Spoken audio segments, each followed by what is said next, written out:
najis Pak, memang.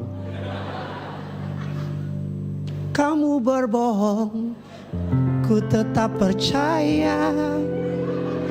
Kamu lukai, ku tak peduli.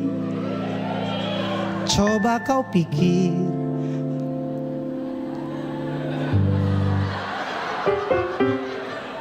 itu lagu paling gak jelas itu. Kalau dia bohong tinggalin lah. Tapi Pak ganteng Pak, halusnya sampai bawah Pak. Bilang kiri kanan saudara, cinta boleh. Tapi jangan bodoh bilang. Sampai di mana khotbah saya tadi?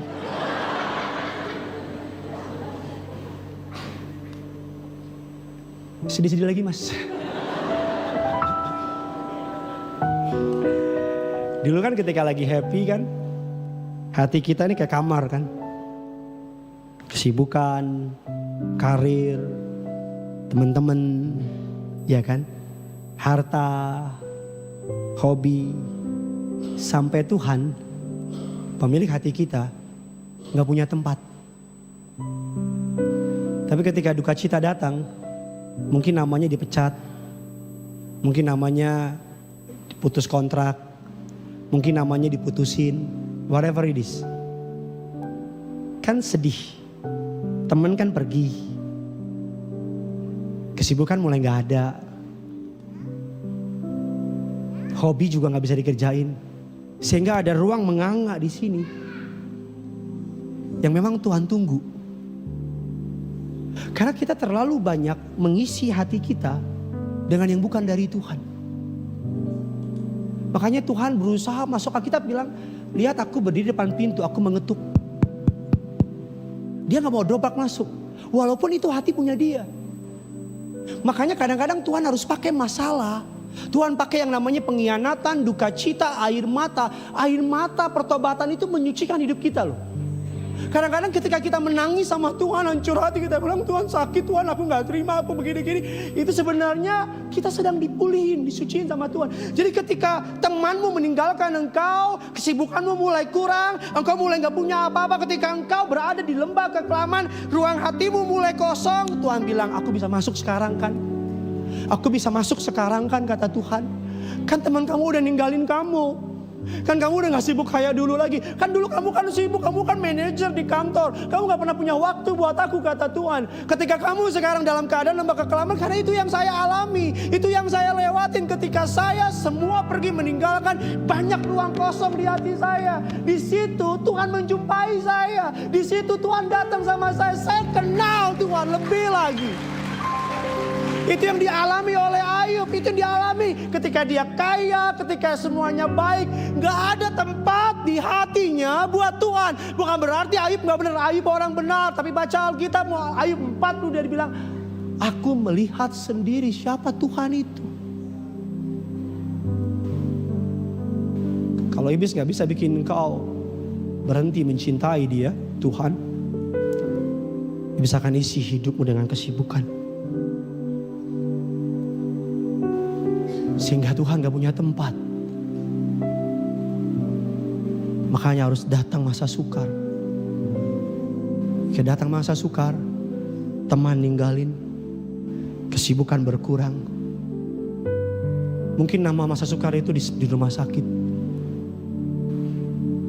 Di situ Tuhan muncul. Bisa ngomong, kata Tuhan. Sekarang kan udah gak sibuk. Mungkin tiap malam kau teleponan mulu sama pacarmu. Teleponan mulu. Dari terbit matahari sampai tenggelamnya. Kamu tutup dong. Kamu aja. Tutup bareng-bareng ya. 1, 2. Kok gak ditutup? Sampai pagi teleponan. Pas putus.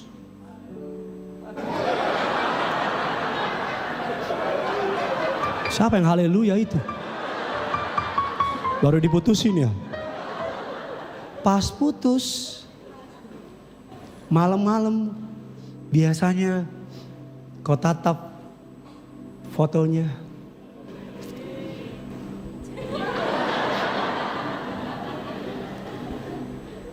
Udah mulai gak sibuk kan? Roh Kudus mulai ngomong, can we talk now?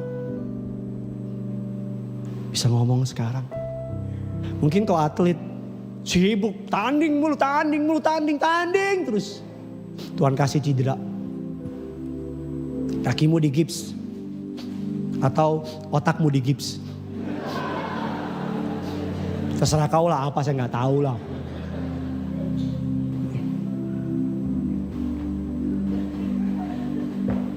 Lihat orang main, pengen main, lagi duduk di stadion.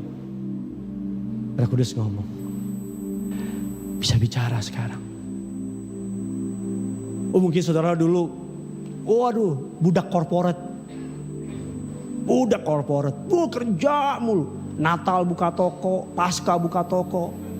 Lagi di neraka aja buka toko.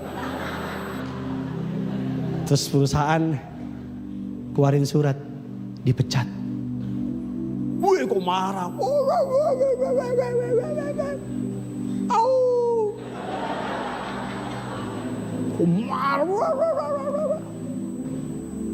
Lalu ketika lagi di rumah, kirim-kirim CV, Roh Kudus mulai ngomong, hey, udah lama gak ngobrol. Apa kabar? Kau mulai, saya selalu bilang ya, semua akan ninggalin kau. Semua. Kalau namanya masih manusia, pasti akan menyelamatkan dirinya sendiri. At the end of your life, hanya satu pribadi yang selama ini kau cuekin. Kau gak pernah peduliin dia. Hanya dia yang akan stay, setia sama saudara. Namanya Yesus. Namanya Yesus. Pesan saya sebagai hamba Tuhan, jangan mentok dulu, baru datang. Mumpung belum mentok, datang. Saya ngucap syukur 4-5 bulan ini seru. Gideon diproses sama Tuhan, seru. Saya sama istri saya diproses, mantap. Nano, rame rasanya. Saya tahu siapa teman saya tahu siapa sahabat saya tahu prioritas saya siapa. Saya menemukan panggilan saya yang sebenarnya dari Tuhan. Justru di momen-momen ini. Orang merancangkan yang buruk, tapi Tuhan merancangkan yang baik. Semangat anak-anak muda, semangka. Semangat kakak.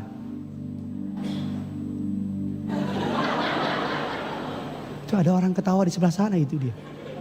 Itu dia bagian-bagian yang orang yang baru ngerti nanti malam. Besok minggu kita akan membahas bagian yang ketiga dari khotbah Sabda Bahagia. Doa saya, dia yang panggil saudara, dia yang proses saudara, dia juga yang setia sama saudara. Selamat hari Minggu yang punya surga, crazy in love with you. Kita berikan tepuk tangan yang luar biasa.